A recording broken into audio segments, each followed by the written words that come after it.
আমাদের প্রতিবেশীদের চোখে চোখ রেখে বিএনপি সরকার একটি অকল্পনীয় প্রকল্প হাতে নিয়েছেন, পদ্মা ব্যারেজ। যুগের পর যুগ আমাদের প্রতিবেশীরা তাদের গঙ্গা নদীতে ফারাক্কা বাঁধ নির্মাণ করে বাঙালিদেরকে পানি দিয়ে শোষণ করত। আমাদের যখন পানির প্রয়োজন হয় তখন তারা আটকায় রাখে, আর যখন পানির প্রয়োজন নেই তখন তারা বাঁধ ছেড়ে দিয়ে আমাদের সঙ্গে এক ধরনের তামাশা করে, শোষণ করে। সেই শোষণের দিন শেষ। পদ্মা ব্যারেজ নির্মাণ হচ্ছে বাংলাদেশে।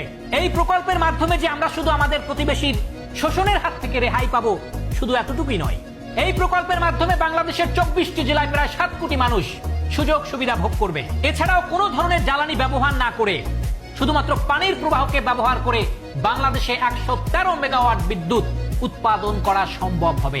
এবং এই প্রকল্প ব্যবহার করে প্রতি বছর বাংলাদেশের অর্থনীতিতে যুক্ত হবে 8,000 কোটি টাকা। এই দূরদর্শী সম্পন্ন প্রকল্পটি বাস্তবায়ন করতে যাচ্ছে বিএনপি সরকার। সুতরাং এতদিন ধরে যারা বিএনপিকে বলতেন ভারতের দালাল, তারা আজকে কোথায়? তাদের তো কোনো বক্তব্য